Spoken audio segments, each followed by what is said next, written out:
রাসূল প্রেরণের উদ্দেশ্য কি, নবী রাসূলদের পরিচয় এবং তাদের বৈশিষ্ট্য, এগুলো নিয়ে আমি আজকে আলোচনা করব। এবং নবী রাসূলদের জীবনী থেকে আমাদের আসলে শিক্ষা কি, লেসনটা কি, কি লেসন আমরা নিতে পারি, এই টপিকটা নিয়ে আলোচনা করব। টপিকটা কি সবার কাছে ক্লিয়ার? প্রথমে আমরা উদ্ধার করবার চেষ্টা করি যে কেন আল্লাহ এত রাসূল পাঠালেন পৃথিবীতে, এর কারণটা কি। এর উত্তরটা আল্লাহ তাআলা খুব চমৎকার ভাবে সূরা নিসার 165 নম্বর আয়াতে আলোকপাত করেছেন, যে আয়াতটা দিয়ে আমি আলোচনা শুরু করেছি। আল্লাহ তাআলা বলছেন, রুসুলান মুবাশশিরিন ওয়া মুনজিরিন লিআল্লা ইয়াকুনা লিন-নাসি আলাল্লাহি হুজ্জাতুন বা'দা রুসুল ওয়া কানা আল্লাহু আজিজান হাকীমা। অর্থাৎ আমি রাসূলগণকে সুসংবাদদাতা এবং সতর্ককারী রূপে পৃথিবীতে প্রেরণ করেছি। রিপিট, আমি আবারও বলছি। আল্লাহ বলেন, আমি এই পৃথিবীতে রাসূলদেরকে সুসংবাদদাতা এবং সতর্ককারী রূপে পৃথিবীতে প্রেরণ করেছি, যাতে করে রাসূল আগমনের পরে আল্লাহর বিরুদ্ধে মানুষের আর কোনো অজুহাত না থাকে। ওয়া কানা আল্লাহু আজিজান হাকীমা। আর আল্লাহ তাআলা তিনি হচ্ছেন পরাক্রমশালী এবং মহাপ্রজ্ঞাময়। তাহলে উদ্দেশ্য আল্লাহ তাআলা ক্লিয়ার করলেন, কেন তিনি রাসূল পাঠালেন, যাতে মানুষের অজুহাত না থাকে। আল্লাহ তাআলা যদি রাসূল পৃথিবীতে বাণীবাহক হিসেবে প্রেরণ না করতেন, মানুষরা বলতো, আল্লাহ আখিরাত বলে যে একটা কথা আছে, এটা তো আমি বুঝি নাই। আল্লাহ মৃত্যুর পরে যে আবার জীবিত হইতে হবে, এটা তো আমি শুনি নাই। আল্লাহ এই পৃথিবীতে আমি কি কি করেছি তার পাই টু পাই তোমার সুপ্রিম কোর্টের কাঠগড়ায় দাঁড়িয়ে যে বিচারের সম্মুখীন হতে হবে, কেউ তো আমার কোনোদিন বলে নাই। এজন্য আল্লাহ বলেন, আমি পৃথিবীতে রাসূল পাঠিয়েছি যাতে করে মানুষের কোনো এক্সকিউজ না থাকে। আচ্ছা বলেন তো, এখন কি কেউ আল্লাহরে বলতে পারবে, আল্লাহ বিচার যে হবে এটা তো আমি জানি না? বলতে পারবে? আল্লাহ আখিরাত বলে যে একটা কথা আছে, পুনরুত্থান, পুনর্জীবিত হইতে হবে, আবার বিচারের সম্মুখীন হইতে হবে, জান্নাত জাহান্নাম আছে, এগুলো তো কোনোদিন আমি শুনি নাই। এই কথা, এই এক্সকিউজ তোলার কোনো সুযোগ কি আর আছে? No excuse will be granted that day, dear brothers and sisters. সেদিন কোনো এক্সকিউজ আল্লাহ তাআলা গ্রহণ করবেন না, কারণ আল্লাহ তাআলা রাসূলদেরকে প্রেরণ করেছেন। তারা আমাদেরকে বিস্তর বর্ণনা করে জানিয়ে গিয়েছে। এবং কেন রাসূলদেরকে প্রেরণ করেছেন, আল্লাহ বলেন যে দুইটা প্রাইম রেসপন্সিবিলিটি দিয়ে আমি রাসূলদেরকে প্রেরণ করেছি। এক নাম্বার মুবাশশিরিন, তারা সুসংবাদদাতা। তারা আমাদেরকে জানিয়েছে এই পৃথিবীতে যদি আমরা ভালো কাজ করি, এক আল্লাহর ইবাদত করি, কারো হক নষ্ট না করি, তাহলে আমরা জান্নাতে যেতে পারবো। জান্নাতের সুসংবাদ তারা দেন। They are the bearer of glad tidings. They are the bearer of paradise. তারা জান্নাতের সুসংবাদদাতা। রাসূলদের দুই নাম্বার প্রাইম রেসপন্সিবিলিটি হচ্ছে মুনজিরিন, তারা সতর্ককারী। তারা আমাদেরকে এই মর্মে সতর্ক করেছেন যে এই পৃথিবীতে যদি আল্লাহর ইবাদত না করে শিরক করো, বেদাত করো, এই পৃথিবীর বুকে যদি ফাসাদ করো, যদি সীমা লঙ্ঘন করো, যদি অন্যের অধিকার নষ্ট করো, তাহলে তোমাদেরকে জাহান্নামের আযাব ভোগ করতে হবে, ঠিক কিনা? তাহলে দুইটা প্রাইম রেসপন্সিবিলিটি। রাসূলরা হচ্ছেন মুবাশশিরিন, সুসংবাদদাতা, জান্নাতের সুসংবাদ দিয়েছেন। তারা ভালো কাজ করলে জান্নাতে যাওয়া যাবে। পাশাপাশি তারা হচ্ছেন সতর্ককারী। কিসের সতর্ককারী? জাহান্নামের ব্যাপারে সতর্ককারী। এই পৃথিবীতে ফাসাদ করলে, আল্লাহ তাআলার অবাধ্য হলে জাহান্নামে যেতে হবে। এবং রাসূল পাঠানোর মধ্য দিয়ে আল্লাহ তাআলা এক্সকিউজ দেওয়ার সুযোগ বন্ধ করে দিয়েছেন। কোনো এক্সকিউজ আর দেয়া চলবে না। তাহলে পৃথিবীতে কেন আল্লাহ তাআলা রাসূল পাঠালেন, এই পয়েন্টটা কি সবার কাছে ক্লিয়ার? আচ্ছা, ক্লিয়ার। আমরা সামনের দিকে এগোই। এরপর আল্লাহ তাআলা বলেছেন, এই পৃথিবীতে যত জাতি গোষ্ঠী আছে সব জাতির কাছে আমি রাসূল পাঠিয়েছি। ওয়া ইম মিন উম্মাতিন ইল্লা খালা ফিহা নাযীর। যত জাতি, যত নেশন এই পৃথিবীতে এসেছে, সব জাতিকে সতর্ক করবার জন্য, ইনস্ট্রাক্ট করবার জন্য, গাইড করবার জন্য আমি রাসূল পাঠিয়েছি। এমন কোন জাতি নাই যে জাতির মধ্যে আল্লাহ রাসূল পাঠায় নাই, সবাই রাসূল পেয়েছেন। এবং মজার ব্যাপার হচ্ছে, they are the chosen and selected personality by Allah subhanahu wa ta'ala. রাসূলরা হচ্ছেন আল্লাহ তাআলার পক্ষ থেকে chosen এবং সিলেক্টেড। রাসূলদেরকে সিলেক্ট করেছে কে? আল্লাহ। তিনি বলেন, ওয়া ইন্নাহুম ইনদানা লামিনাল মুস্তাফাইনাল আখিয়ার। নবীরা হচ্ছে আমার কাছে মনোনীত, আমি তাদেরকে মনোনীত করেছি এবং তারা হচ্ছে সর্বশ্রেষ্ঠ মানুষ। তার মানে এই আয়াত থেকে বোঝা গেল নবীরা সিলেক্টেড, তারা ইলেক্টেড না। ইলেকশন করে নবী হওয়া যায় না, নবী সিলেক্টেড এর মাধ্যমে হইতে হয়, সিলেকশনের মাধ্যমে। আর সিলেক্ট করেন কে? আল্লাহ। চুজ করেন কে? আল্লাহ। ইলেকশন করে নবী হওয়া যায়? আমরা পৃথিবীর সবাই মিলে যদি ভোট দেই যে আল্লাহ আমরা সবাই ভোট দিলাম, এই হচ্ছে রাসূল, তাকে রাসূল হিসেবে আপনি কবুল করেন, হবে? ইলেকশনে ভোট দিলে আমাদের সাথে যদি ম্যানকাইন্ডের সাথে জিন কাইন্ডও যুক্ত হয়, জিনেরাও যদি বলে আল্লাহ আমরাও আছি, আমরাও দিলাম একটা করে ভোট, হবে? রাসূল হবে? ফেরেশতারাও যদি যুক্ত হয়, ফেরেশতারাও যদি বলে, মানুষও ভোট দিল, জিনেরাও দিল, ফেরেশতারাও দিল, প্রত্যেকে একটা করেই দিল, ধরেন প্রত্যেকের ভোট গণনা করার পরে দেখা গেল বিশাল ভোট কাউন্ট হয়েছে। এখন তাদের এই ভোটের উপর ভিত্তি করে রাসূল হবে কেউ? হবে? কারণ নবী ইলেকশনে হওয়া যায় না, নবী হয় সিলেকশনে। আর সিলেক্ট করেন কে? আল্লাহু ইয়ালামু হাইসু ইয়াজআলু রিসালাতাহু। কাকে রাসূল বানাবেন, কাকে তিনি নবী হিসেবে অ্যাপয়েন্ট করবেন, এটা তিনিই জানেন। শুধুমাত্র কেবলমাত্র একমাত্র আল্লাহ তাআলা solely এটাকে কন্ট্রোল করেন। কেউ চাইলে কারো ভোটে, কারো ইলেকশনে নবী হওয়া যায় না। নবীরা হচ্ছেন সিলেক্টেড, চুজেন পার্সোনালিটি বাই আল্লাহ সুবহানাহু ওয়া তাআলা। তাহলে নবীরা নির্বাচিত নন, ওনারা মনোনীত। নবীরা কি নির্বাচিত? নবীরা মনোনীত। এখন কতজন নবী রাসূল আল্লাহ তাআলা পাঠিয়েছেন? আল্লাহ তাআলা সুস্পষ্ট করে জানাননি কতজন। কিছু কিছু হাদিস থেকে পাওয়া যায় লক্ষাধিক রাসূল, নবী এবং রাসূল আল্লাহ তাআলা পৃথিবীতে পাঠিয়েছেন। কিন্তু কোরআন আল কারিমে এই লক্ষাধিক নবী রাসূলের সবার কথা আল্লাহ তাআলা আমাদেরকে শোনাননি। আল্লাহ তাআলা মাত্র 25 জন রাসূলের কথা আমাদেরকে শুনিয়েছেন। কতজন? 25 জনের কথা আল্লাহ তাআলা শুধু আমাদেরকে বলেছেন, বাকিদের কথা বলেন নাই। কতটুকু আমাদের বলা দরকার এটা আমাদের চেয়ে ভালো জানেন কে? আল্লাহ ভালো জানেন। আল্লাহ তাআলা ভালো জানেন কতটুকু আমাদেরকে জানাতে হবে। যত রাসূল তিনি পাঠিয়েছেন, যত নবী পাঠিয়েছেন, সবার কথা যদি আল্লাহ কোরআনে বলতেন, তাহলে কোরআন কি মাত্র 611 পৃষ্ঠার একটা বই হতো? 10 খণ্ড, 15 খণ্ড, 20 খণ্ড। তখন আমরা হাফেজ হতে পারতাম? হ্যাঁ, আমরা হাফেজ তরিকুল ইসলাম পাইতাম তখন? হ্যাঁ, তাকরিম পাইতাম? তখন তো হাফেজ হওয়া যেত না। এটা যদি 15 খণ্ড, 20 খণ্ডের বিশাল ভলিউম হয়, হাফেজ হওয়া যেত না। এজন্য আল্লাহ তাআলা সব নবীদের কথা আমাদেরকে শোনায় নাই, মাত্র 25 জন নবীর কথা কোরআনে আল্লাহ শুনিয়েছেন। কতজন? আল্লাহ বলেন রুসুলান কদ কসাসনাহুম আলাইকা মিন ক্বাবলু ওয়া রুসুলান লাম নাকসুসহুম আলাইক। নবী হে, অনেক রাসূলের কথা আপনাকে শুনিয়েছি, আবার অনেক রাসূলের কথা আমি শোনাই নাই। যাদের কথা শোনানোর প্রয়োজন মনে করেছি তাদের কথাই আমি শুনিয়েছি। তাহলে আমরা বুঝলাম কোরআনে বর্ণিত হয়েছে কয়জন নবী রাসূলের নাম? সবাই বলবেন আওয়াজ করে, কয়জন? 25 জন। এবং এই 25 জন নবীর মধ্য থেকে 6 জনের নামে আল্লাহ 6টা সূরা ডেডিকেট করেছেন কোরআনে। 6টা সূরা উৎসর্গ করেছেন। সূরা ইউনুস, সূরা ইউসুফ, সূরা ইব্রাহিম, সূরা মুহাম্মদ, সূরা নূহ, সূরা হুদ। 6 জন নবী। কয়জন নবী? 6 নবীর নামে আল্লাহ তাআলা 6টা সূরা ডেডিকেট করেছেন। এবং এই যত নবী আল্লাহ তাআলা পাঠিয়েছেন, সব নবীর উপর ঈমান আনা আবশ্যক। It's compulsory to believe in every messenger sent by Allah subhanahu wa ta'ala to validate our faith. আমাদের ঈমানটাকে প্রিজার্ভ করার জন্য সব নবীর উপর আমাদের ঈমান আনতে হবে, সব নবী। আমরা যে ঈমান আনি, ঈমানে মুফাসসাল, যেখানে 7টা বিষয়ের উপর বিস্তারিত ঈমানের যে ঘোষণা আমরা দেই, আমরা তো বলি যে ঈমানে একটা মুজমাল আর একটা কি মুফাসসাল। ঈমানে মুফাসসালে 7টা বিষয়ের প্রতি ঈমান আনতে হয়। আমানতু বিল্লাহি ওয়া মালাইকাতিহি ওয়া কুতুবিহি, তারপরে ওয়া রুসুলিহি, পাইছেন? ওয়াল ইয়াউমিল আখিরি ওয়া বিল কদরি খাইরিহি ওয়া শাররিহি মিনাল্লাহি তাআলা ওয়াল বা'সি বা'দাল মাউত। এই 7টা বিষয়ের উপর বিস্তর ঈমান আমাদের আনতে হয়। এই 7টার মধ্যে রাসূলদের ব্যাপার আছে না নাই? রাসূলদের উপর ঈমান আনতে হবে। যদি না আনি তাহলে আরকানুল ঈমান পূর্ণ হলো না, আমার ঈমান পরিপূর্ণ হবে না। তাহলে রাসূলদের উপর পূর্ণাঙ্গ ঈমান আনা এটা আবশ্যক। এবং এই সকল নবী এবং রাসূলদের একটাই ধর্ম ছিল। ধর্মটার নাম কি? সবাই বলুন, কি নাম? সবার একটাই ধর্ম, সব নবীর একটাই ধর্ম। কারণ আল্লাহর কাছে মনোনীত ধর্ম কয়টা? একটা। ইন্নাদ দীনা ইনদাল্লাহিল ইসলাম। আল্লাহর কাছে মনোনীত একটাই ধর্ম, সেটা হচ্ছে ইসলাম। এই যে ইহুদি বলে, নাসারা বলে, এগুলো ধর্ম না, এগুলো বংশ, গোষ্ঠী, জাতির নাম অনুসারে নামকরণ করা হয়েছে। যেমন নাসারা এসেছে, ঈসা আলাইহিস সালামের মা মারিয়াম ফিলিস্তিনের নাসিরিয়া শহরে জন্মগ্রহণ করেছেন। নাসিরিয়া, ওইখান থেকে আসছে নাসারা। ইয়াকুব আলাইহিস সালামের 10 ছেলে, এই 10 ছেলের মধ্যে থেকে এক ছেলের নাম হচ্ছে ইয়াহুদা। এই ইয়াহুদা থেকে এসেছে ইহুদি। কিন্তু সব নবীর ধর্ম একটা। আওয়াজ করে বলুন তো সবাই, সেটা কি? ইসলাম। সবার ধর্ম একটা ছিল ইসলাম। বিষ্ণু ইসলাম বলেন ওয়াল আম্বিয়াউ ইখওয়াতুন লিআল্লাতিন। সেই বুখারীর বর্ণনা, নবীগণ হচ্ছে একে অন্যের বৈমাত্রেয় ভাইয়ের মতো। বৈমাত্রেয় ভাই মানে মা ভিন্ন কিন্তু বাবা এক, এরকম হয় না? ধরেন আমার বাবা যদি একাধিক বিয়ে করে, তো প্রত্যেক স্ত্রী গর্ভে যদি সন্তান আসে, তো আমরা সবাই তো ভাই, কি বলেন?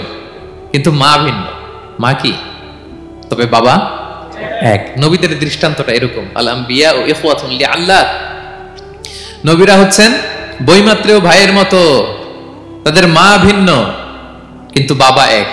বিষ্ণু ইসলাম বলেন উম্মাহাতুহুম শাত্তা ওয়া দীনুহুম ওয়াহিদ, তাদের শরীয়ত, তাদের বিধিবিধান এটা ভিন্ন ভিন্ন কিন্তু তাদের দিন কি এক, সেটা হচ্ছে ইসলাম। সকল নবীর ধর্মের নাম হচ্ছে ইসলাম। যেমন ইব্রাহিম আলাইহিস সালামের ব্যাপারে আল্লাহ তাআলা বলেন মা কানা ইব্রাহিমু ইয়াহুদিয়ান ওয়ালা নাসরানিয়ান ওয়ালাকিন কানা হানিফাম মুসলিমা ওয়া মা কানা মিনাল মুশরিকিন। নবী ইব্রাহিম আলাইহিস সালাম উনি ইহুদিও ছিলেন না, নাসারাও ছিলেন না, উনি একনিষ্ঠ মুসলিম ছিলেন। কি ছিলেন? আল্লাহ নবী ইউসুফ আলাইহিস সালাম উনি সবসময় আল্লাহর কাছে দোয়া করতেন, আল্লাহ তাওয়াফানি মুসলিমান ওয়াল হিকনি বিসসালিহিন, আল্লাহ তুমি আমাকে মুসলিম হিসেবে মৃত্যু দিও আর সৎকর্মশীলদের সাথে অন্তর্ভুক্ত করে নিও। তো উনি মুসলিম না হলে এই দোয়া করতেন, আল্লাহ মুসলিম হিসেবে মৃত্যু দিও। সুলাইমান আলাইহিস সালাম রানী বিলকিসের কাছে একটা চিঠি লিখেছেন, এই চিঠি আবার পাঠিয়েছেন হুদহুদ পাখিকে দিয়ে। হুদহুদ পাখি ঠোঁটে করে এটা কামড় দিয়ে নিয়ে বিলকিসের রাজপ্রাসাদের ভেন্টিলেশনের ভিতর দিয়ে ঢুকে বিলকিস লাঞ্চ করে বিশ্রাম নিতেছিল, এর বুকের উপরে চিঠিটা রেখে ফুরুত করে উড়াল দিছে হুদহুদ। খুলে দেখে অদ্ভুত এক চিঠি, ইন্নাহু মিন সুলাইমান ওয়া ইন্নাহু বিসমিল্লাহির রহমানির রহিম। তো বিলকিসকে উদ্দেশ্য করে সাল্লাল্লাহু আলাইহি ওয়াসাল্লাম বলেছিলেন আল্লাহ তাআলু আলাইয়া ওয়াতুনি মুসলিমিন, বিলকিস অবাধ্য হয়ো না, বাড়াবাড়ি করো না, মুসলিম হয়ে আমার কাছে ফিরে আসো। কোন নবী বলছেন? তো উনি যদি মুসলিম না হতেন উনি মুসলিম হওয়ার আহ্বান করতেন? প্রিয় ভাইরা, তাহলে সব নবীর ধর্ম একটা, সেটা কি? ইসলাম। সব নবী একই ধর্মের অনুসারী ছিলেন। এ পর্যায়ে আমরা কমন প্রফিটিক ফিচার্স, 10টা কমন ফিচার আছে যেটা সব নবীদের ক্ষেত্রে প্রযোজ্য, সব নবীদের ক্ষেত্রে এই ফিচারগুলো পাওয়া যায়। এই 10টা কমন ফিচার নিয়ে আলোচনা করব ইনশাআল্লাহ। এই 10টা কমন ফিচারের এক নম্বর হচ্ছে আল ওয়াহি। সকল নবীকে আল্লাহ তাআলা ওহী পাঠিয়েছেন, রেভেলেশন, প্রত্যাদেশ। ওহী মানে সিক্রেট মেসেজ, যেটা নবী শুনে আর আল্লাহ জানে, দুনিয়ার মানুষ এটা শোনে না, নবীরা বললে কেবল শোনে। সুবহানাল্লাহ বলেন। সব নবীকে আল্লাহ এই ওহীটা পাঠিয়েছেন, জিবরাইল আলাইহিস সালাম মারফত ওহী পাঠিয়েছেন, অথবা সরাসরি কিতাব পাঠিয়েছেন কিংবা সহিফা পাঠিয়েছেন। আল্লাহ তাআলা ইরশাদ করছেন ইন্না আওহাইনা ইলাইকা কামা আওহাইনা ইলা নূহি ওয়ান নাবিয়িনা মিন বা'দি। নবী নূহ আলাইহিস সালামের পরে সব নবীদের কাছে আমি যেমনি ওহী পাঠিয়েছি, আপনার কাছেও আমি এভাবে ওহী পাঠিয়েছি। সব নবীদের কাছে আমি এভাবে ওহী পাঠিয়েছি। সূরা বাকারার শুরুতে মুত্তাকিদের সংজ্ঞা দিতে যে আল্লাহ তাআলা বলেন ওয়াল্লাযীনা ইউমিনুনা বিমা উনজিলা ইলাইকা ওয়া মা উনজিলা মিন ক্বাবলিক ওয়া বিল আখিরাতি হুম ইউকিনুন। মানে নবী হে, মুত্তাকি তো তারা যারা আপনার উপর যে কিতাব নাজিল হয়েছে এটার উপরও ঈমান আনে, ওয়া মা উনজিলা মিন ক্বাবলিক, এর আগে যত কিতাব নাজিল হয়েছে তার উপরও ঈমান আনে। তা আমরা যদি শুধু কোরআনের উপর ঈমান আনি হবে? তার আগে যত কিতাব, আসমানি কিতাব নাজিল হয়েছে এগুলোর উপরও ঈমান আনার দরকার আছে না নাই? বলেন বলেন। তাওরাতের উপর ঈমান আনতে হবে, জাবুর, ইনজিল, সুহুফে ইব্রাহিম ও মুসা সবগুলোর উপর ঈমান আনতে হবে। তো এই ওহীগুলো আল্লাহ তাআলা নাজিল করেছেন। তাহলে এক নাম্বার কমন ফিচার হচ্ছে আল্লাহ তাআলা ওহী পাঠিয়েছেন, সব নবীকে ওহী দিয়েছেন। 2 নাম্বার ফিচার হচ্ছে same language of the people. নবীকে আল্লাহ তাআলা যেই জাতিগোষ্ঠীর কাছে পাঠিয়েছেন তিনি ওই জাতির ভাষাতেই কথা বলেছেন। ধরেন মালয় এলাকাতে যদি আল্লাহ নবী পাঠান আর ওই নবী যদি আরবিতে কথা বলে, তা আমাদের মালয়েশিয়ান ভাইরা বুঝবে? আচ্ছা, আরব দেশে যদি আল্লাহ একজন নবী পাঠান, ওই নবী ধরেন যে ম্যান্ডারিনে কথা বলে, চাইনিজ ভাষায়, আরবরা বুঝবে?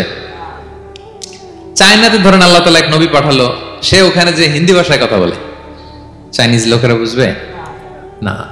তাহলে যেই জাতির কাছে আল্লাহ পাঠাইছেন ওই জাতির ভাষা দিয়ে আল্লাহ নবীকে পাঠাইছেন। সুবহানাল্লাহ। আল্লাহ তাআলা ইরশাদ করেন ওয়ামা আরসালনা মির রাসূলিন ইল্লা বিলিসানি কওমিহি লিউবাইয়িনা লাহুম। আল্লাহ তাআলা যত রাসূল পৃথিবীতে প্রেরণ করেছেন বিলিসানি কওমি, যে জাতির কাছে প্রেরণ করেছেন ওই জাতির ভাষায় প্রেরণ করেছেন, যাতে করে নবীর কথা এরা বুঝে। নবীরা এসেছেন বাণী বাহক হয়ে, এখন এই বাণী যদি বুঝতে না পারে তাহলে কাজ হবে? এজন্য প্রত্যেক নবীকে আল্লাহ তাআলা যে জাতির কাছে পাঠিয়েছেন ওই জাতির ভাষায় পাঠিয়েছেন। 3 নাম্বার হচ্ছে সকল নবীকে আল্লাহ তাআলা very good standard of character দিয়েছেন। চারিত্রিক দৃষ্টিকোণ থেকে অতুলনীয় ছিল এক একজন নবী, পা থেকে মাথা পর্যন্ত কালো দাগ ফেলার মতো কিছু ছিল না। আল্লাহু আকবার। মাসুম ছিলেন। আহলুস সুন্নাহ ওয়াল জামাআর আকীদা হচ্ছে প্রত্যেক নবী ছিলেন মাসুম, কোনো গুনাহ করেন নাই, নিষ্পাপ প্রতিটা নবী।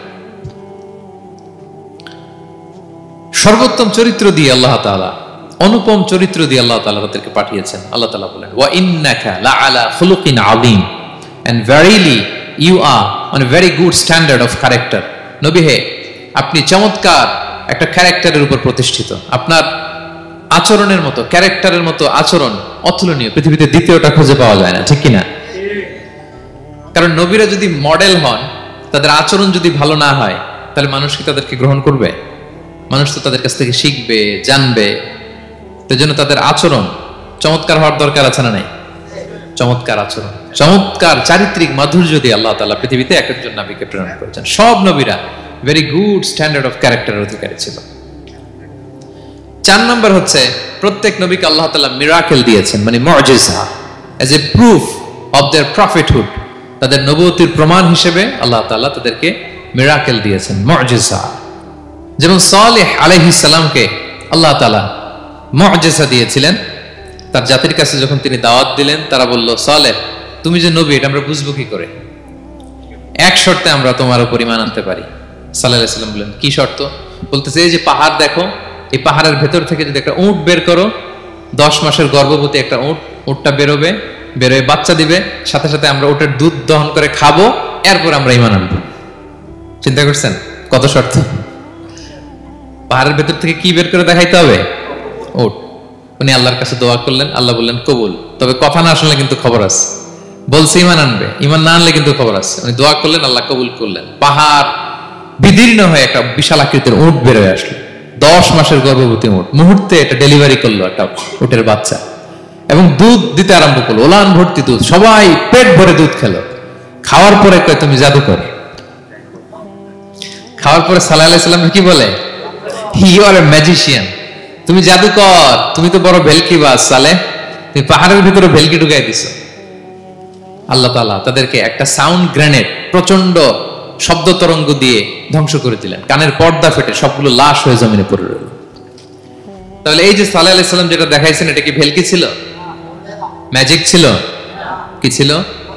মুআজিজা, miracle, as a proof of their prophethood. তাদের নবুয়তির প্রমাণ হিসেবে আল্লাহ তাআলা তাদেরকে মুআজিজা দিয়েছেন। মুসা আলাইহিস সালামের মুআজিজা কি ছিল? লাঠি। ফাআলকাহা ফাইযা হিয়া হাইয়াতুন তাসআ। ওই লাঠি রেখে দিলে মুভিং স্ন্যাক হয়ে যেত, নড়তেছে সাপ, ছবল মারবে। সুবহানাল্লাহ, এটা কি ম্যাজিক ছিল? কি ছিল? মুআজিজা। ঈসা আলাইহিস সালামকে আল্লাহ তাআলা মাইন্ড ব্লোয়িং মুআজিজা দিয়েছেন। অন্ধ ব্যক্তির চোখে হাত বুলিয়ে দিলেই দৃষ্টিশক্তি ফিরে পেত। ধবল রোগী, কুষ্ঠ রোগীর গায়ে টাচ করে দিলে স্কিন পরিষ্কার হয়ে যেত। মৃত ব্যক্তিকে দাঁড়াতে বললে মুহূর্তে দাঁড়িয়ে যেত। কুম বিইযনিল্লাহ, আল্লাহর আদেশে দাঁড়াও বললে লাশ জীবিত হয়ে দাঁড়িয়ে যেত। বেলকিবাজি ছিল এটা? কি ছিল? বিষ্ণু ঈসা ইসলাম দাওয়াত দিচ্ছেন কুরাইশদেরকে, ওরা মানে না। বিষ্ণু নবী পাগল পড়া, বললেন, আচ্ছা বলো কুরাইশের লোকেরা কি বললে বিশ্বাস করবে যে আমি সত্য নবী? কি বললে বিশ্বাস করবে? তারা বলল, মুহাম্মদ ওই যে আকাশের চাঁদ, এটার 2 ভাগ করে দেখাইতে বললে বিশ্বাস করবো তুমি সত্য নবী। কি আবদার দেখছেন? হ্যাঁ, নবীদেরকে পেয়ে মামুর বাড়ির আবদার নিয়ে আসছিল এক এক জাতিগোষ্ঠী। বলে, মুহাম্মদ আকাশের জল জলে চাঁদটাকে যদি তুমি 2 ভাগ করে দেখাতে পারো, তবেই বুঝবে তুমি নবী। বিষ্ণু ইসলাম আল্লাহর কাছে দোয়া করলেন, আল্লাহ বলেন, ঠিক আছে। ইখতারাবাতিস সাআতু ওয়ানশাক্কাল কমার ওয়া ইয়ারাউ আয়াতান ইয়ারিদু ওয়া ইয়াকুলু সিহরুম মুস্তামির। বিষ্ণু নবী সাব্বাবা, এই আঙ্গুলের নাম কি? ইবহাম, সাব্বাবা, ওয়ুসতা, বিনসার, খিনসার। হ্যাঁ, আমরা ইংরেজি নাম ঠিকই জানি, আরবিটা জানি না। ইবহাম, সাব্বাবা, ওয়ুসতা, বিনসার, খিনসার। বিষ্ণু সাব্বাবা আঙ্গুলি উঠালেন, এটা শাহাদাত আঙ্গুলি বলে, আসলে সাব্বাবা আরবিতে। তো বিশ্বনবী এভাবে আল্লাহর নাম নিয়ে চাঁদের দিকে ইঙ্গিত করলেন, মুহূর্তে আকাশের জ্যোৎস্না বিলানো চাঁদটা 2 ভাগ হয়ে গেল। কুরাইশরা দেখে তো অবাক। বিষ্ণু বললেন, এবার কথা অনুযায়ী ঈমান আনো। বলে, Muhammad you are a magician. Muhammad তুমি বড্ড বড় জাদুকর, তুমি চাঁদের মধ্যে জাদু লাগাই ফেলছো। নাউযুবিল্লাহ মিন যালিক। তাহলে আল্লাহ তাআলা age a proof of their prophethood, তাদের নবুয়তির প্রমাণ হিসেবে প্রত্যেক নবীকে কি দিয়েছেন? মুআজিজা দিয়েছেন, সব নবীকে দিয়েছেন। 5 নাম্বার, সকল নবীর দাওয়াতি মিশন এক ছিল, একই মিশন নিয়ে নবীরা পৃথিবীতে এসেছেন। সেটা কি? তাওহীদ, রিসালাত, আখিরাত। আমার সাথে সাথে বলেন, তাওহীদ, রিসালাত, আখিরাত। তাওহীদ, রিসালাত, আখিরাত।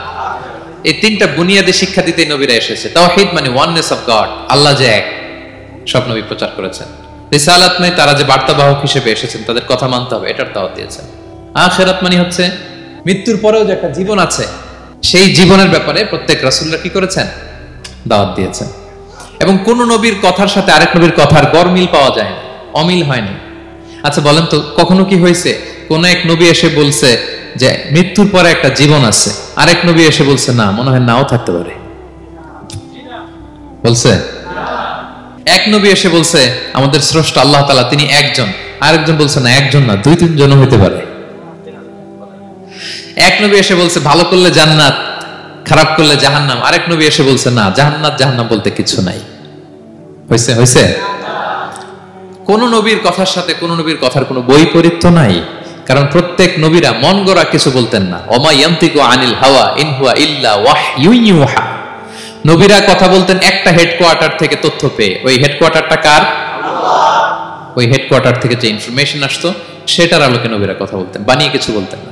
সব নবীরা দাওয়াত দিয়েছেন, ইয়া কওমি ইবুদুল্লাহ মা লাকুম মিন ইলাহিন গায়রু, হে আমার জাতির লোকেরা, এক আল্লাহর ইবাদত করো, আল্লাহ ছাড়া অন্য কারো ইবাদত করো না। সব নবীরা বলেছেন ইন্নী লাকুম রাসূলুন আমিন, নিশ্চয় আমি তোমাদের কাছে বিশ্বস্ত রাসূল হিসেবে প্রেরিত হয়েছি।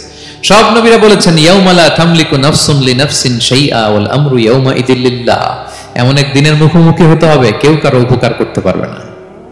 নেতা কর্মীর উপকারে আসবে না, কর্মী নেতার উপকারে আসবে না, পীর সাহেব মুরিদের উপকারে আসবে না, মুরিদ পীর সাহেবের উপকারে আসবে না, হাজবেন্ড ওয়াইফের কিছু করতে পারবে না, ওয়াইফ হাজবেন্ডকে কিছু করে দিতে পারবে না। দিনটা বড্ড ভয়ঙ্কর।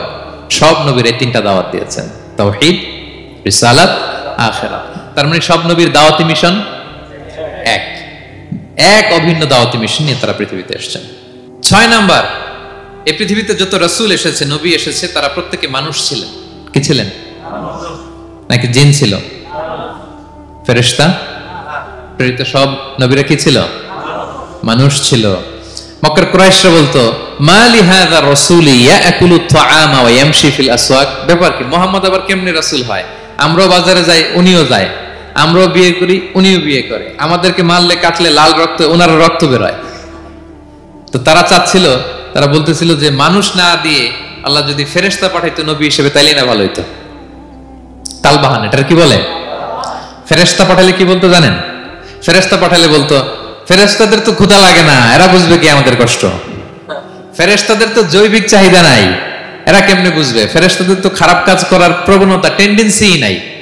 আমাদের যে কষ্ট, দুঃখ, ফিলিং, সেটা তো ফেরেশতারা বুঝে না। ফেরেশতারা কেমনে আমাদের নবী হয়? এটা বলতো, ঠিক কি না? তালবাহানা বলে কেমন রাসূল, আমরা যা করি তাই করে। আল্লাহ বলেন সব নবীকে আমি মানুষ হিসেবে প্রেরণ করেছি। বিষ্ণু ইসলাম বলেন ইন্নামা আনা বাশারুম মিসলুকুম, নিশ্চয় আমি তোমাদের মতোই মানুষ। তোমাদের মতোই কি মানুষ। তো পার্থক্য হচ্ছে ইউহা ইলাইয়া, আমার কাছে ওহী আসে, প্রত্যাদেশ আছে আল্লাহ তাআলার পক্ষ থেকে। তাহলে 6 নম্বর যেই কমন ফিচার আমরা জানলাম, আল্লাহর পাঠানো সবগুলো নবী এবং রাসূল তারা কি ছিলেন? সবাই বলুন, তারা কি ছিলেন? মানুষ ছিলেন। 7 নম্বর কমন ফিচার হচ্ছে আল্লাহর পাঠানো সব নবী এবং রাসূলরা ওনারা পুরুষ ছিলেন। কি ছিলেন? কোন নবী কি নারী ছিল বলেন তো? হ্যাঁ, নারী নবী আছে? নাই। নবী হওয়ার জন্য ম্যাসকুলিনিটি শর্ত, পুরুষ হওয়া শর্ত। কারণ নবীকে অনেক বড় বড় জিনিসের নেতৃত্ব দিতে হবে, মাঝে মাঝে মিলিটারি তৈরি করতে হবে, লিডারশিপ লাগবে, যুদ্ধ পরিচালনা করতে হবে। নারীদের পক্ষে এটা সম্ভব? কঠিন। আমাদের বোনদের অনেক ধরনের দুর্বলতা আছে, তাদের মাসে কিছুদিন তারা আল্লাহর আদেশে অসুস্থ থাকে, ঠিক কিনা? পিরিয়ড তাদের চলে, ওই সময় সালাত পড়তে পারে না, অনেক প্রতিবন্ধকতা তাদের আছে। বাচ্চা যদি ধারণ করে পেটে 9 মাস, ওনারা অসুস্থ। শেষের মাসগুলোতে তো কঠিন, জটিল অবস্থা। বাচ্চা ডেলিভারির পরেও 40 দিন ব্লিডিং আছে না নাই? তাহলে অনেক ধরনের জটিলতা আল্লাহ তাআলা ওনাদের দিয়েছেন। এজন্য আল্লাহ তাআলা নবুয়তের যে নবুয়তির গুরু দায়িত্ব, এটার জন্য আল্লাহ তাআলা পুরুষদেরকে সিলেক্ট করেছেন। আলহামদুলিল্লাহ বলেন।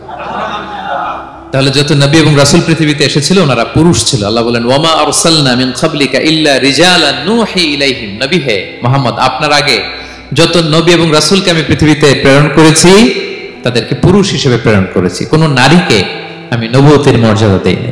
8 নাম্বার, প্রত্যেক নবীকে আল্লাহ তাআলা একটা গ্রুমিং, একটা ট্রেনিং সেশনের মধ্য দিয়ে নিয়েছেন। সেটা কি? সেটা হচ্ছে সবাইকে আল্লাহ তাআলা শেফার্ড হিসেবে কাজ দিয়েছিলেন, রাখাল হিসেবে। পৃথিবীর সব নবীরা ছাগল চড়াতেন, সব, আদম আলাইহিস সালাম থেকে শুরু করে বিষ্ণু ইসা ইসলাম পর্যন্ত। সুবহানাল্লাহ পড়বেন না? বিষ্ণু সাল্লাল্লাহু আলাইহি ওয়াসাল্লাম বলেন, মা বাআসাল্লাহু নাবিয়্যান ইল্লা রাআল গানাম, আল্লাহ এমন কোন নবী পাঠায় নাই যেই নবী ছাগল চড়ায় নাই। সব নবী। সাহাবারা অবাক হয়ে বললেন, ওয়া আনতা ইয়া রাসূলুল্লাহ, হে নবী আপনিও ছাগল চড়িয়েছেন? বিষ্ণু বললেন, হ্যাঁ, আমি তো অল্প কিছু পারিশ্রমিকের বিনিময়ে মক্কার লোকদের ছাগল চড়িয়ে দিতাম। সুবহানাল্লাহ। কেন সব নবীকে দিয়ে আল্লাহ ছাগল চড়ালেন? এই ট্রেনিং সেশন, গ্রুমিং সেশন কেন? কারণ ছাগলকে একসাথে বসানো কঠিন। ছাগল একটু কি বলে, একটু টেরা টাইপের প্রাণী, কথা শুনতে চায় না। ধরেন যে সারা সপ্তাহ আপনি খুব ব্যস্ত, একদিন সুযোগ পাইছেন সপ্তাহে যে আজকে আমি ফ্রি আছি, যাই পুকুরে যাই, আমিও গোসল করি, ছাগলটারও গোসল করাই। এটা ধরে যদি এখন পুকুরের দিকে টান দেন, কি করবে? পা দুইটা এমন শক্ত করে মাটিতে ধরে রাখবে, আপনি যত টানবেন ওর ঘাড়ের চামড়া ছিঁড়ে যাচ্ছে, তারপরেও আসে না। এরপর ছাগলগুলোর একসাথে রাখা কঠিন, একটা নেচে ওদিকে যায়, আরেকটা লাফ দেয় এদিকে, আরেকটা ওইদিকে। এদেরকে যদি কেউ একত্রিত করতে পারে তাহলে এই জাতিকে, মানব জাতিকে একত্রিত করা তার জন্য একেবারে সহজ, পানি ভাত, ঠিক কিনা? এজন্য আল্লাহ এই মানব গোষ্ঠীর উপর লিডারশিপ কায়েমের আগে ছাগল চড়িয়েছেন। এবং যারা মরুভূমিতে ছাগল চড়ায়, যে শেফার্ড গুলো, যেই রাখালগুলো, তাদের অনেক শক্তিশালী হইতে হয়। গায়ে শক্তি না থাকলে ছাগল চড়ানো যায় না, কিন্তু লাঠি নিয়ে হই হই করে পিছনে দৌড়াইতে হয়, নেকড়ের ছোবল থেকে ছাগলগুলোকে রক্ষা করতে হয়, বাঘ নেকড়ে এগুলো থেকে বাঁচাইতে হয়। তার মানে এটা করার মধ্য দিয়ে এই জাতিকে কিভাবে জাহান্নামের আগুন থেকে বাঁচাবে নবীদের ওই ট্রেনিং হয়ে যায়। সুবহানাল্লাহ। ছাগল এদিক ওদিক দৌড়াতে থাকে, এদেরকে যেমনি একত্রিত করতে হবে, নবীদের কাজ হচ্ছে মানব গোষ্ঠীকে ইউনাইটেড করা, একত্রিত করা। এজন্য আল্লাহ তাআলা মা বাআসাল্লাহু নাবিয়্যান ইল্লা রাআল গানাম, এই পৃথিবীতে এমন কোন নবী পাঠান নাই যেই নবীকে দিয়ে আল্লাহ তাআলা ছাগল চড়ান নাই। সব নবীর মধ্যে এটা কমন। 8 নম্বর পয়েন্ট। 9 নম্বর পয়েন্ট হচ্ছে enmity from their own people. যত নবী দাওয়াত নিয়ে আসছে তারা চ্যালেঞ্জের মুখোমুখি হয়েছেন, শত্রুতার মুখোমুখি হয়েছেন। কেউ ওনাদের জন্য রেড কার্পেট রিসেপশন দেয় নাই। নবীদের পথ ছিল বড় পিচ্ছিল, এটা কুসুমাস্তীর্ণ ছিল না, কণ্টকাকীর্ণ। কেউই সহজে মেনে নেয় নাই। দাওয়াত দিছে তো রিজেক্ট, সবাই প্রত্যাখ্যান করেছে, সবাই প্রত্যাখ্যান করেছে। এটা কমন ছিল, প্রত্যেক নবীকে এটা মুখোমুখি হতে হয়েছে। Mockery, vulgarism, oppression, mental torture, physical torture and what not, সব ধরনের। ইভেন অনেক নবীকে হত্যা করা হয়েছে দিনের দাওয়াতের কারণে। বনি ইসরায়েলের লোকেরা তাদের নিজেদের 70,000 নবীকে নিজেরা হত্যা করেছে।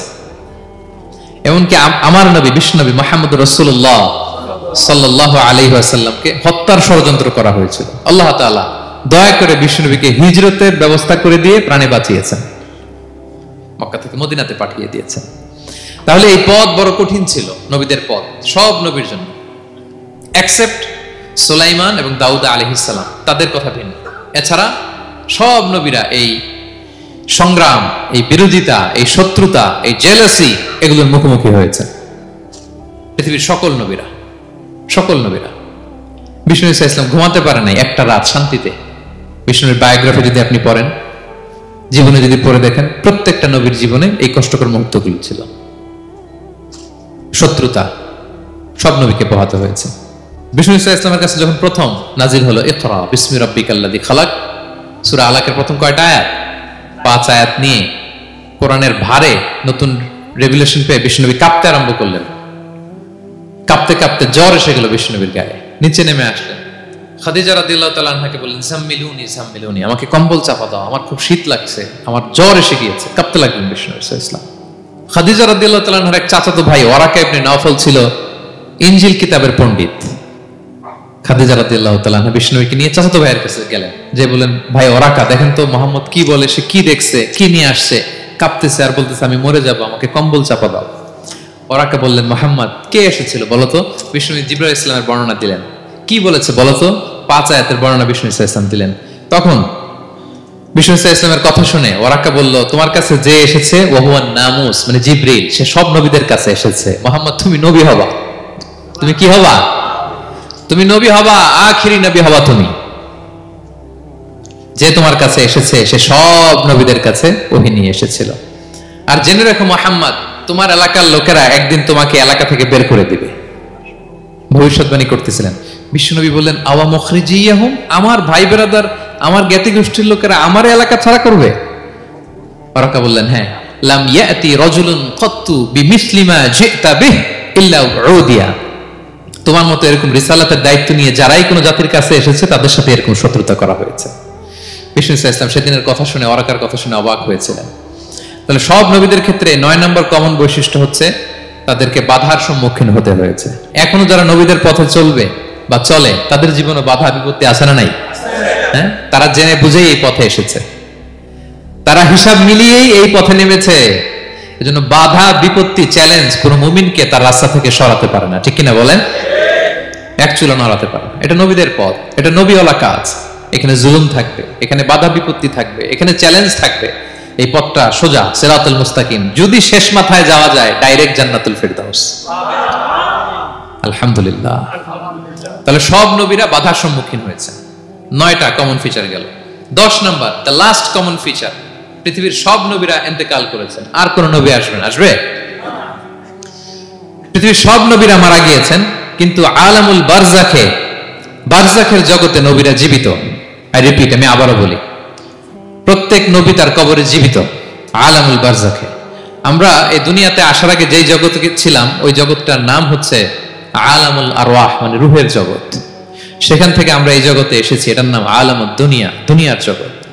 আবার মৃত্যুর পরে যে নতুন এক্সটেশনে আমরা যাব সেটার নাম হচ্ছে আলামে বারজাখ, বারজাখের জগৎ। নবীরা ওই বারজাখের জগতে জীবিত। বিষ্ণু ইসলাম সূরা আবু দাউদের হাদিসে বলেন যে ইন্নাল্লাহ হাররামা আলাল আরদি আন তাকুলা আজসাদাল আম্বিয়া, আল্লাহ তাআলা এই জমিনকে, নবীদের দেহকে কনজিউম করাকে হারাম করে দিয়েছেন। মানে জমিনের জন্য নবীদের লাশকে পচিয়ে ফেলা, খেয়ে ফেলা হারাম। যত নবী যেখানে ইন্তেকাল করেছেন তাদের পবিত্র দেহ মোবারক এখনো আগের মতো একেবারে যখন মৃত্যুবরণ করেছিলেন তখন লাশটা যেমন তাজা ছিল, এখনো প্রত্যেকে তার কবরে এরকম তাজা লাশ নিয়ে শুয়ে আছে। প্রত্যেক নবী কবরে জীবিত। বিষ্ণু ইসলাম ওনার কবরে জীবিত, তবে এটা বারজাকি জগতে।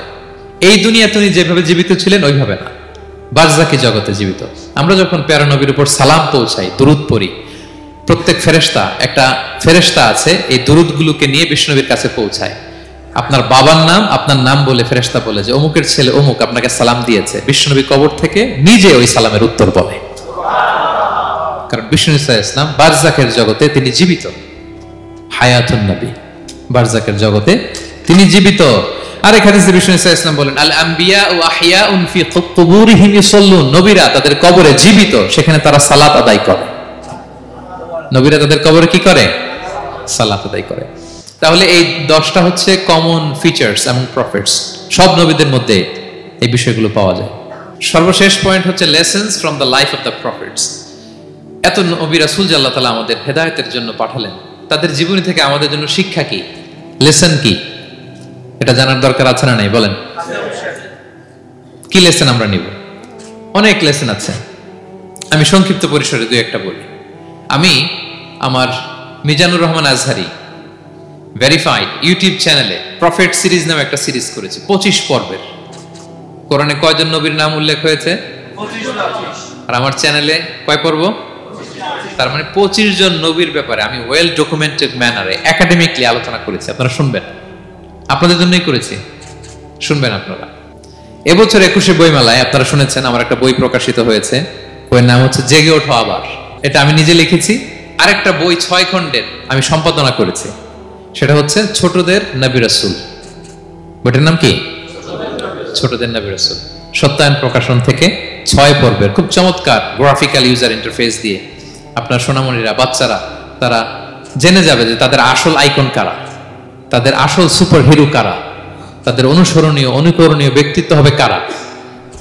এই বইটা লিখতে, সম্পাদনা করতে আমাদের অনেক চ্যালেঞ্জ আমরা ফেস করেছি, কারণ এটা আপনাদের জন্য লিখি নাই, লিখছি কাদের জন্য? বাচ্চাদের জন্য। আমি বাচ্চাদেরকে গল্প শোনাচ্ছি এরকম একটা ভাব নিয়ে লিখেছি। আমি বারবার ভেবেছি যে আমার ছোট্ট মেয়েটাকে যদি আমি শোনাই, ওকে বুঝাইলে ও কিভাবে বললে বুঝবে। গল্পের মতো করে খুব রস দিয়ে, আনন্দ দিয়ে প্রতিটা বাক্য এভাবে সাজানো হয়েছে। 6 খণ্ডের ছোটদের নবী রাসূল সিরিজ, যদি সুযোগ হয় আপনারা সংগ্রহ করবেন। বড়দের নিয়েও আমরা নবী রাসূলদের উপর আমাদের সামনে কাজ আসবে, আমরা জানাবো। তো আজকের এই কায়েত ফাউন্ডেশন বাংলাদেশের এই প্রোগ্রামে সর্বশেষ যে পয়েন্টটা আপনাদের সামনে আমি উপস্থাপন করতে চাই সেটা হচ্ছে lessons from the life of the profits. নবী রাসূলদের জীবনী থেকে আমাদের জন্য কি শিক্ষা? 25 জন নবীকে কভার করা সম্ভব হবে না। আমি সেখান থেকে মাত্র 7 জন নবীর জীবনী থেকে 7টা শিক্ষা 7 মিনিটে বলে আমরা শেষ করে দেব ইনশাআল্লাহ বিইذنিল্লাহ। প্রথমে আমরা শুনবো সাইয়েদনা আদম আলাইহিস সালামের জীবনী থেকে শিক্ষা। পৃথিবীর প্রথম নবী কে ছিল বলেন তো? আদম আলাইহিস সালাম। আমরা যেমনি আমাদের শৈশব ছিল, কৈশোর ছিল, যৌবন, তারপর বার্ধক্যের দিকে যাচ্ছি, ওনার কি এরকম ছিল? আদম আলাইহিস সালামের শৈশব ছিল না? ছিল? কৈশোর ছিল? কনফিউশনে পড়ে গেছে। ছিল ছিল না। মজার ব্যাপার হচ্ছে ওনার শৈশব কৈশোর ছিল না, ওনাকে আল্লাহ সৃষ্টি করতে যুবক করে সৃষ্টি করছে। সুবহানাল্লাহ, তো আসতে কেন? সৃষ্টি করতেই যুবক, 60 হাত লম্বা। কয় হাত? 60 হাত লম্বা করে তৈরি করছেন আদম আলাইহিস সালামকে। আপনারাও যারা জান্নাতে যাবেন 60 হাত লম্বা হয়ে ঢুকবেন, 33 বছরের যুবক হয়ে ঢুকবেন। 80 বছর বয়সে মারা গেল, কত বছর বয়সে ঢুকবেন? গালে কোনো দাড়ি থাকবে না। এই দুনিয়ায় দাড়ি রেখে নেন, ওখানে দাড়ি ছাড়া উঠবেন একেবারে কোনো জুরদা মুর্দা ও আবনাউ সালাসা ওয়া সালাসিন। 33 বছরের তাগড়া ইয়াং সুপারস্টার হয়ে জান্নাতে ঢুকবো আমরা।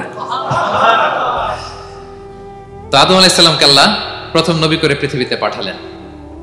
ওনাকে জান্নাতে সব খাইতে বললেন যে সব খাও, একটা গাছের কাছে যেও না। কিন্তু শয়তান সে তার মিশন নিয়ে আসে। সে আদম আলাইহিস সালামকে ভুলভাল বোঝালো, আদম আর হাওয়াকে, যে একটা কাজ করো, আল্লাহ তাআলা তোমাকে না করছে কেন জানো? আল্লাহ তো চায় না তুমি জান্নাতে থাকো, আল্লাহ চায় তোমাদেরকে দুনিয়াতে পাঠিয়ে দিবে।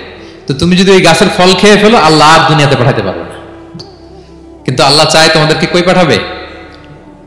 কিন্তু যদি গাছের ফল খেয়ে ফেলো আর পাঠাইতে পারবে না। এজন্য আল্লাহ নিষেধ করছে গাছের ফল খায় না। চিন্তা করছেন? উল্টা, পুরো উল্টোটা বুঝাইছে। তো ভুল করে সাইয়েদনা আদম আলাইহিস সালাম হাওয়া আলাইহিস সালাম খেয়ে ফেলছেন এই ফল। খাওয়ার পরেই আল্লাহ তাআলা পাঠিয়ে দিলেন পৃথিবীতে, যাও জমিনে যাও, এই জান্নাতে আর থাকা যাচ্ছে না।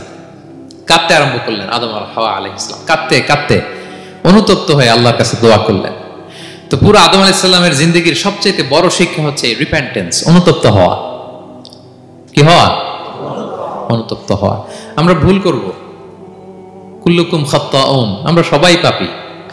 সবাই কি পাপী? কে পাপ করি না? আমরা সবাই পাপী। কিন্তু মনে রাখবেন, আমাদের পাপ যত বড় হোক, আল্লাহর রহমতের দরিয়া তার চাইতেও বড়, অনেক বড়।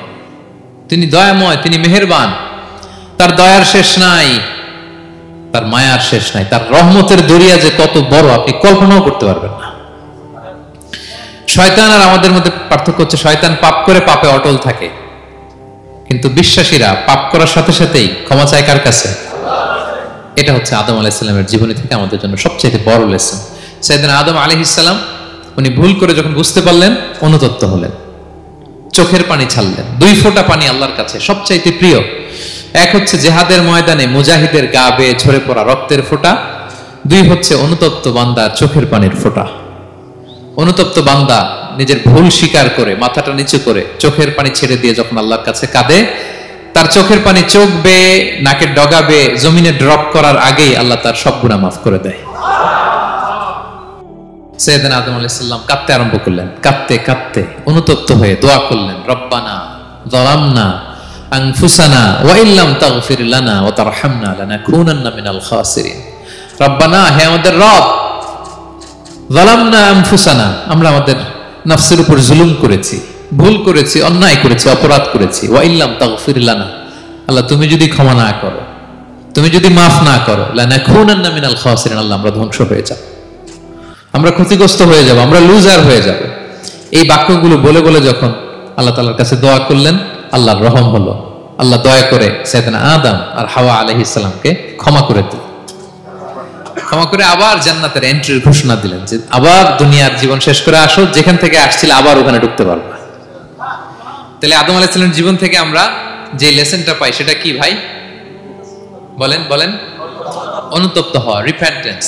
আমরাও যদি জীবনে ভুল করি কি করবেন? ভুলের উপর অটল থাকবেন? অনড় থাকবেন? একগুঁয়ে ধরে বসে থাকবেন? সীমা লঙ্ঘন করবেন? আমরা ক্ষমা চাইব।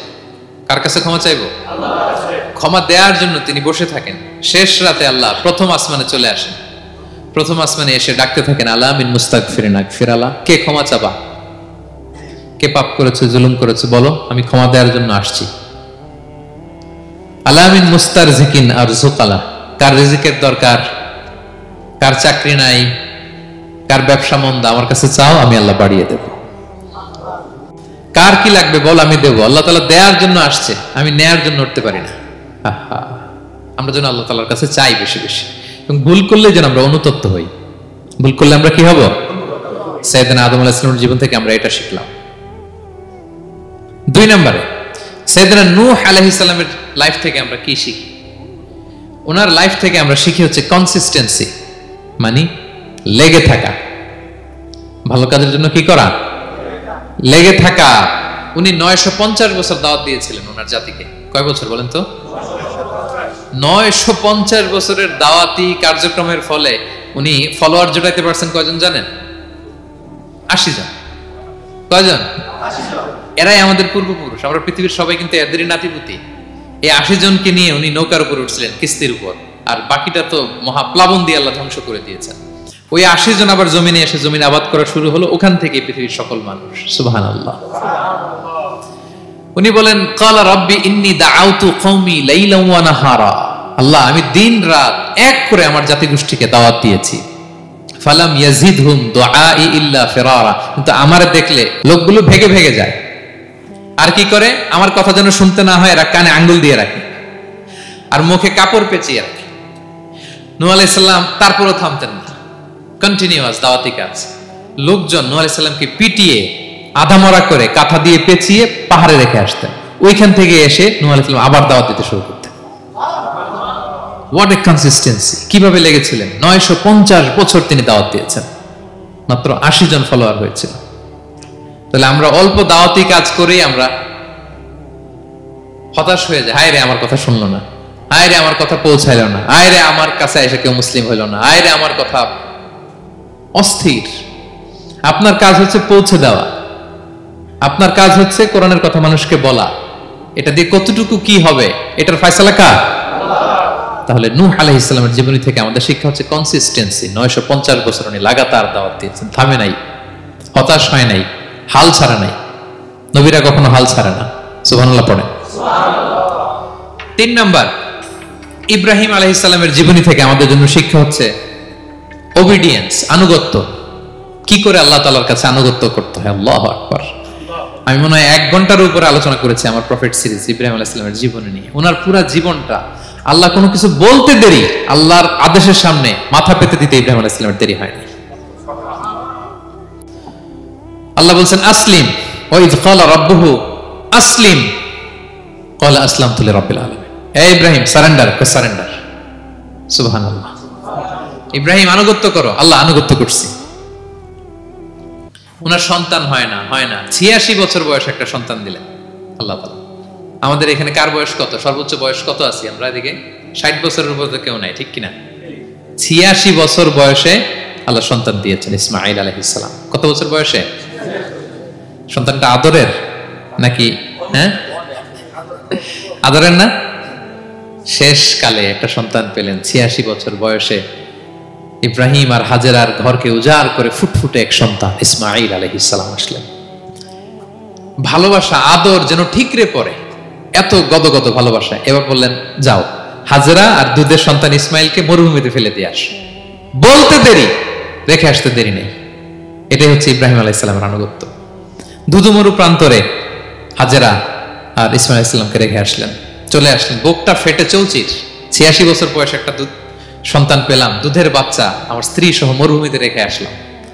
রেখে আবার থাকাও যাবে না, যাও তুমি ফিলিস্তিনে, এরা থাকবে মক্কায়, মরুভূমির মাঝখানে। পরে আল্লাহ জুরহুম কওমের মাধ্যমে এদেরকে পানি, জামজাম, অনেক কিছু দিলেন। লম্বা ঘটনা, ওদিকে যাচ্ছে। এরপর হৃদয় যখন ফেটে চৌচির হয়ে যায়, তখন আল্লাহ তাআলা বলেন, ঠিক আছে যাও, যা একটু ছেলেরা দেখে আসো। এবার যে দেখে ছেলেরা আরো মায়া লাগে, কারণ একটু বড় হচ্ছে তো, এবার দৌড়াইতে পারে, হাঁটতে পারে। সুবহানাল্লাহ বলেন। এবার যখন দৌড়াইতে পারে, হাঁটতে পারে, আব্বু আব্বু বলে ডাকতে পারে, মায়াটা যখন একটু গাঢ় হয়েছে, আল্লাহ বলে এবার ছেলেরা জবাই কর। দেখছেন কি পরীক্ষা? 86 বছর বয়সে সন্তান পেল, রেখে আসলো মরুভূমিতে। একটু বড় হইল, দেখা করতে গেল, এবার বলে জবাই করো। জবাই করো বলতে দেরি, ছুরি চালাতে দেরি হয়নি। কুরবানির ইতিহাস লম্বা ইতিহাস, দিকে যাব। এরপরে আল্লাহ কবুল করলেন। এরপরে বললেন, বাপ বেটা মিলে মরুভূমির মধ্যে ঘেমে ঘেমে একটা ঘর বানা। এরপরে ঘোষণা দাও মানুষকে, যেটা আমার ঘর। বাপ বেটা মিলে কষ্ট করে একটা ঘর বানালেন। এবার বললেন আজান দাও, ঘোষণা দাও, সবাই যেন এখানে আসে। আল্লাহ কারে ঘোষণা দিব? কেউ তো নাই। বলতেছে তুমি ঘোষণা দাও, এই ঘোষণার শব্দ পৃথিবীর সব মানুষের কর্ণকুহরে আমি আল্লাহ নিজ দায়িত্বে পৌঁছে দেব। আমরা যারা রুহের জগতেও তখনও ছিলাম, যারা লাব্বাইক বলতে পেরেছি, তাদের ঠিকই নসিবে ওই কাবা ঘর জিয়ারতের নসিব হয়ে যাবে। উনি ঘোষণা দিলেন, দেখেন কেউ নাই, ধুধুমরু প্রান্তর। আজকের মক্কাকে কল্পনা করেন তো কি অবস্থা। এই রমজানের লাস্ট 10 days অফ রমাদান আপনি জায়গা পাবেন? হজের চেয়েও বেশি মানুষ।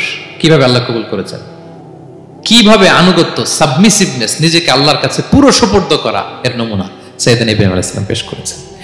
তাহলে সংক্ষিপ্ত কথা হচ্ছে, আল্লাহ নবী ইব্রাহিম আলাইহিস সালামের জীবনী থেকে আমাদের জন্য শিক্ষা হচ্ছে অবিডিয়েন্স, আনুগত্য। কিভাবে আল্লাহর আদেশের সামনে মাথা পেতে দিতে হয়। পারা যাবে তো? হ্যাঁ, ওই ইব্রাহিম আলাইহিস সালামের রক্ত আমাদের দেহে বহমান। আমরাও নবী ইব্রাহিমের উত্তরসূরি। নবী ইব্রাহিমের আলাইহিস সালামের মতো আমরাও ইসলামের জন্য জীবন বিলিয়ে দেওয়ার দরকার আছে না নাই? বলেন বলেন। শক্ত পদে আমাদেরকে এরকম স্যাক্রিফাইসের মেন্টালিটি অর্জন করতে হবে। অবিডিয়েন্স, আনুগত্যের শিক্ষা আমরা নবী ইব্রাহিম আলাইহিস সালামের কাছ থেকে পাই। 4 নম্বর, ইয়াকুব আলাইহিস সালাম, ওনার জীবনী থেকে শিক্ষা হচ্ছে পেশেন্স, ধৈর্য। আমাদের অনেকের ধৈর্য নাই, আমরা অস্থির, অল্পতে ধৈর্য হারাই ফেলি। ধৈর্য এমন একটা গাছ, এই গাছের সারা গায়ে অনেক কাঁটা, কিন্তু এই গাছের ফল বড্ড মিষ্টি। ধৈর্য এমন একটা গাছ, গাছের সারা গায়ে কি, কিন্তু ফলটা। ইয়াকুব আলাইহিস সালামের কলিজার টুকরা ইউসুফ আলাইহিস সালামকে ভাইয়েরা মেরে আহত করে কুয়ায় ফেলে দিছে। কুয়া থেকে নিয়ে মিশরে বিক্রি করে দিছে। এখন এতিম হয়ে আরেক জায়গায় থাকে, বাবার কলিজা ফেটে যায়, ছিঁড়ে যায়, কিন্তু কাউরে বিচার দেয় না, কাউরে কিছু বলে না। উনি বলে ইন্নামা আশকু বাসি ওয়া হুজনি ইলাল্লাহ, আমার দুঃখ কষ্ট মনের জ্বালার যন্ত্রণা আমি একজনের বলি, তিনি কে? আল্লাহ। ধৈর্য ধারণ করলেন। প্রাপ্তবয়স্ক অবস্থায় ওনার ছেলে বানিয়ামিন, তাকেও হারালেন। আবার বলে আমি কাউরে বিচার দিই না, একজনের বলে, তিনি কে? আল্লাহ। এই 2 ছেলের শোকে কাঁদতে কাঁদতে অন্ধ হয়ে গেলেন। আল্লাহু আকবার।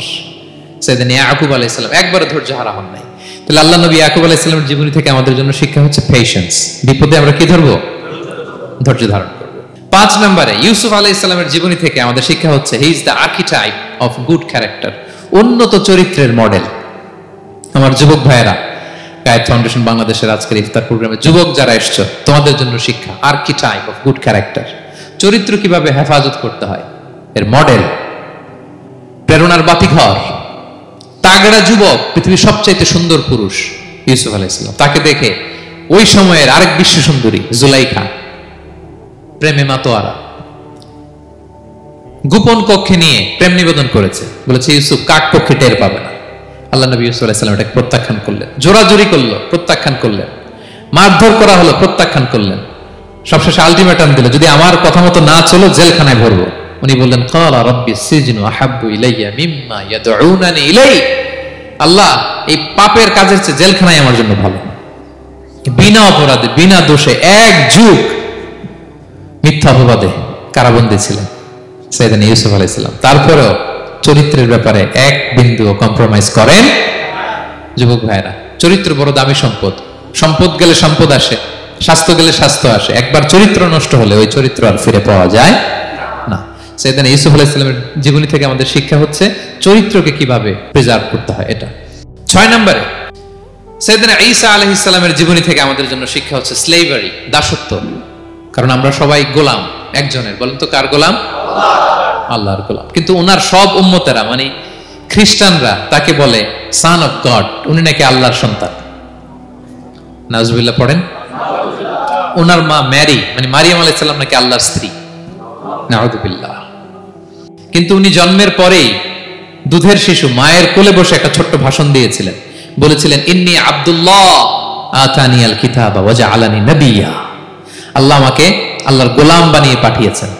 দেখেন কি নবী, প্রথমে এসে বলেন আমি কিন্তু রাসূল। একে তো দুধের শিশু, মুখের প্রথম কথা কি? ইন্নী আব্দুল্লাহ, আমি আল্লাহর গোলাম। যাতে করে পুরো খ্রিস্ট সমাজের বিরুদ্ধে দলিল হয়ে থাকে যে তোমাদের নবী পৃথিবীতে এসে তার মুখ নিঃসৃত প্রথম শব্দটাই ছিল আমি আল্লাহর দাস, আমি আল্লাহর গোলাম। এবং উনাকে, ওনার মাকে আল্লাহ স্পেশাল ইন্টারোগেট করবেন কিয়ামতের দিন। ঈসা, মারিয়াম, তোমরা কি বলে আসছিলা যে তুমি আমার বউ আর তুমি আমার সন্তান? ওনারা কাচুমাচু করে থার করে কাঁপবে আল্লাহর সামনে, কারণ এটা শিরকের প্রশ্ন। তারা বলবে আল্লাহ, আমরা যদি বলতাম আপনি তো জানতেন, আপনি যা শিখিয়েছেন আমরা তাই বলেছি। আল্লাহ জানেন যে উল্টাপাল্টা কিছু বলে নাই, তারপরেও কোটি কোটি মানুষের সামনে এত বিশাল জনগোষ্ঠী কেন এই নবীকে আল্লাহর সন্তান বললো? আল্লাহ তাআলা ঈসা আলাইহিস সালামকেও ছাড়বেন, জিজ্ঞেস করবেন। তিনি বলবেন, আল্লাহ আমি যে তোমার গোলাম এটার দাওয়াত দিয়েছি, আর আজীবন গোলামের মতোই ছিলাম। ঈসা আলাইহিস সালাম কৃষকের সাথে, মজুরের সাথে, কুলির সাথে, ধোপাতের সাথে বন্ধুত্ব করেছিলেন। সমাজের নিচু শ্রেণীর লোকেরা ছিল তার ফলোয়ার। আল্লাহু আকবার। তাহলে সাইয়েদনা ঈসা আলাইহিস সালামের জীবনী থেকে আমরা শিখলাম আমরা সবাই আল্লাহর গোলাম, আল্লাহর দাস। সর্বশেষ নবী, বিশ্ব নবী, পেয়ারা নবী মুহাম্মদুর রাসূলুল্লাহ সাল্লাল্লাহু আলাইহি সাল্লামের জীবনী থেকে কি শিক্ষা? এই শিক্ষা তো বলতে গেলে ঘন্টার পর ঘন্টা লাগবে। একটা শিক্ষা শুধু বলি, সেটা হচ্ছে মার্সি। ওমা আরসালনাকা ইল্লা রাহমাতাল লিল আলামিন। I have sent you as a mercy for the entire universe. নবী হে, আমি আপনাকে গোটা বিশ্বের সবার জন্য রহমত করে প্রেরণ করেছি। তিনি মানুষের জন্য রহমত, তিনি প্রাণীর জন্য রহমত, তিনি পাখির জন্য রহমত, তিনি স্ত্রীদের জন্য রহমত, তিনি উম্মতের জন্য রহমত, তিনি তার ফলোয়ার সাহাবীদের জন্য রহমত। ঠিক কিনা? তিনি কত রহমতের নবী ছিলেন? বিষ্ণু ইসলাম কতটা রহমতের নবী ছিলেন? ছোট্ট একটা উদাহরণ দিয়ে শেষ করি। বিষ্ণু ইসলাম বলেন, লিকুল্লি নাবিয়িন দাওয়া মুস্তাজাবা। আল্লাহ প্রত্যেকটা নবীকে একটা করে দোয়ায়ে মুস্তাজাবা দিয়েছেন। মানে এমন দোয়া, এই দোয়া করতে দেরি কিন্তু দোয়া কবুল হতে দেরি হয়। সব নবীকে আল্লাহ বলছেন, এই নবীরা তোমাদের প্রত্যেককে একটা করে দোয়া করার সুযোগ দিলাম এই দুনিয়াতে, এবং দোয়াটা করার সাথে সাথেই কবুল করে ফেলবে। বিষ্ণু নবী বলেন, লিকুল্লি নাবিয়িন দাওয়া মুস্তাজাবা। সব নবীরা একটা করে দোয়া মুস্তাজাব পেয়েছেন, দাআউ বিহা। আর নবীরা ওই দোয়াটা দুনিয়াতেই করে ফেলছে। সব নবীর ওই স্পেশাল দোয়া যেটা করলেই কবুল, ওটা সব নবীরা কি করছে? দুনিয়াতেই করে ফেলেছে। কিন্তু বিষ্ণু নবী বলেন, ওয়া ইন্নী আখতাবিউ দাওয়াতি শাফাআতান লি উম্মতি ইয়াউমাল কিয়ামা। আমি আমার সেই দোয়াটা এই দুনিয়ার বুকে অন্যান্য নবীদের মতো করি নাই। আমি আমার দোয়াটা আমার গুনাহগার উম্মতের জন্য কিয়ামতের কঠিন দিনে তারা যখন মুসিবতে পড়ে যাবে, ওই মুসিবত থেকে বাঁচার জন্য ওই দোয়াটা আমি আমার উম্মতের জন্য রেখে দিয়েছি।